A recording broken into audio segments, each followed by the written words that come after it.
The River of Harmony, crucial for Pinewood, Riverbend, and coastland, faces growing challenges like water scarcity and pollution.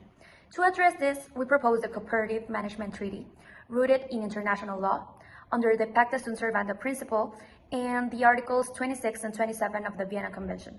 All three states must honor the treaty in good faith, ensuring peaceful dispute resolution and preventing the use of domestic law to avoid compliance. Thank you for the opportunity to present Pinewood perspective. As the upstream country on the River Harmony, Pinewood has a natural right to utilize the river's resources to meet our growing demands. With our rapid expanding population, the need for water has never been more critical. Our agricultural sector, which serves as the backbone of our economy, relies heavily on a consistent water supply.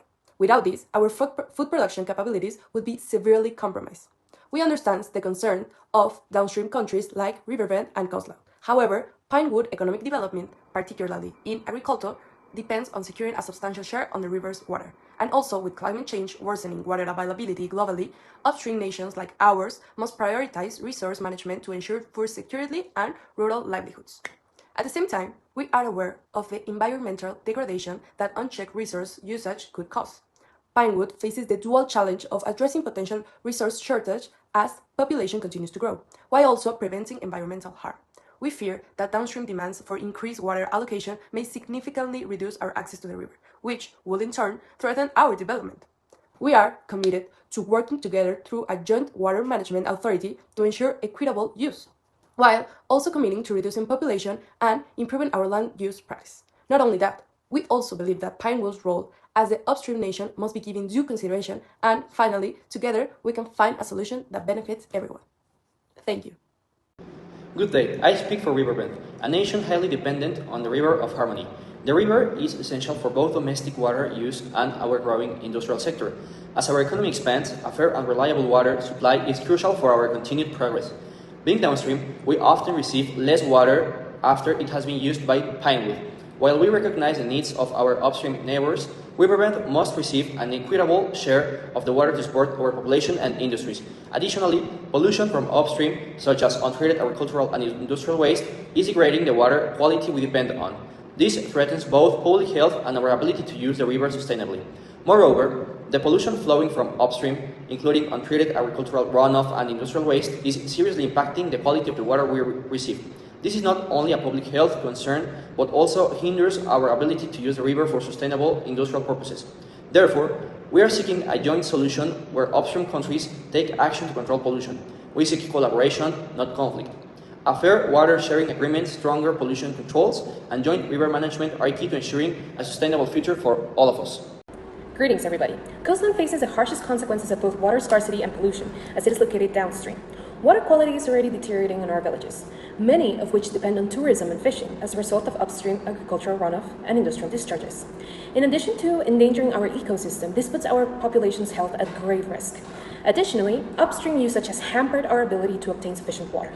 Although we understand Pinewood and Riverbend's industrial and agricultural needs, we urge you to acknowledge that we have fundamental needs as well. Our economy relies on the river not solely for domestic usage, but also for the livelihoods of many families who depend on clean water. We must be dedicated to equitable water distribution, more robust environmental safeguards, and tangible pollution reduction measures if we are to secure a sustainable future.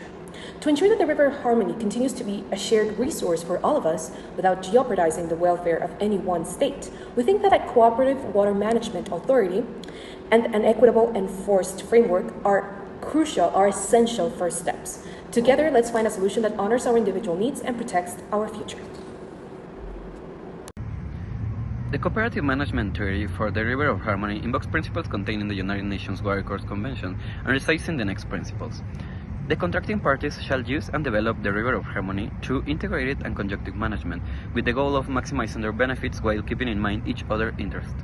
Each state must prevent activities within its territory from causing significant transboundary harm to the other's territory, and thus assumes the compromise to not use or permit the use of its watercourse in such a manner as to cause substantial injury in or to the watercourse of another. Each contracting party recognizes that waters are a finite resource, part of an ecosystem, and that the right to their use and to the fruits of that use doesn't imply the right to waste, destroy, or fully consume them.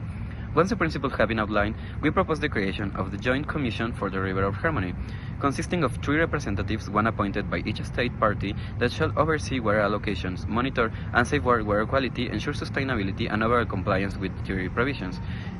About the water allocation framework, in terms of the principle of proportional allocation based on the needs and contributions found in Article 6 of the UN Water Courses Convention, 4 of the Helsinki Rules, and 12 and 13 of the Berlin Rules, there shall be no monopolization of the water resource. Instead, the state parties have agreed that their commitments and river shares will be divided as follows. For Pinewood, due to its heavy reliance on water for food production, it shall have a moderate use of said resource. Particularly during the dry season, the parties have agreed to grant them 29% of yearly water usage. Riverbend. Due to their industrial and domestic needs, it shall participate in sustainable water-saving practices, ensuring that companies develop and apply a policy on this matter. In this sense, 24% of the water resource shall be allocated each year for these purposes.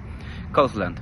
In order to protect its coastal ecosystems and mitigate pollution from upstream states, its population and private companies shall develop and put into effect good environmental practices overseen by the competent state authorities. Consequently, it shall receive 22% of the yearly water resource. The remaining 25% shall be distributed equitably between free from human interference, which can be lower than 10%, and the development of joint infrastructure projects such as dams and hydropower plants that generate proportionate economic benefits for the contracting parties. Any one of these projects must undergo the environmental and social impact assessment as mandated by the Aarhus Convention. Nothing impedes states to adjust the allocation of percentage herein established. About the environmental protection measures, all reasonable measures to abate existing or potential hazards to the availability and quality of water shall be undertaken in strict coordination among states. The states will implement pollution reduction measures such as regulating agricultural runoff and industrial discharges to protect water quality. On the other hand, Pinewood and Riverbend agree that both of them will adopt land use practices that reduce environmental harm and develop waste treatment facilities.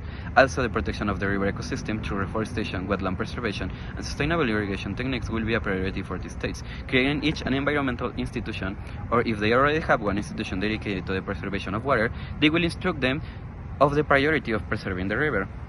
About the conflict resolution mechanism, pursuant to Article 2.3 of the UN Charter, contracting parties shall settle their difference through non-binding and/or binding pacific settlement of dispute mechanism. The Joint Commission for the River of Harmony shall be responsible for establishing and facilitating this mechanism, namely good office, negotiation, mediation, and/or conciliation.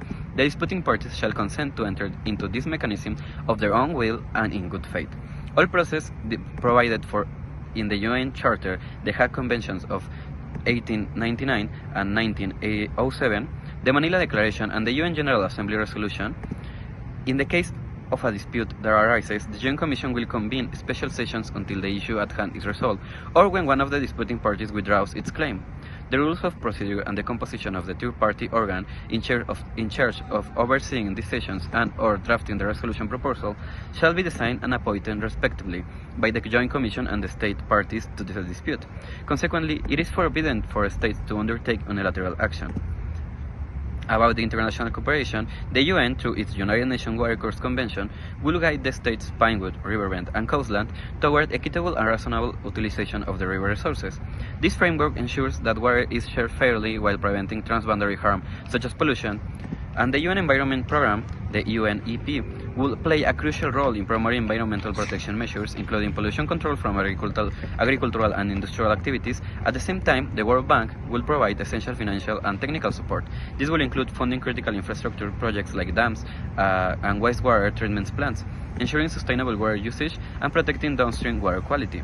The World Bank's involvement will also extend to capacity building, offering trainings through programs like the Global Water Security and Sanitation Partnership to help local authorities improve water governance and adopt water-saving technologies. Additionally, the World Bank will assist in developing a proportional water allocation framework that meets the needs of all the 3 states while ensuring long-term sustainability.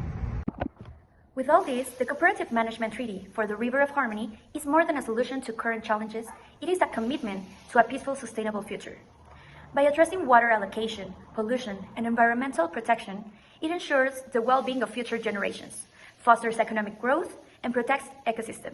Together, we can secure this vital resource and regional stability for all of us.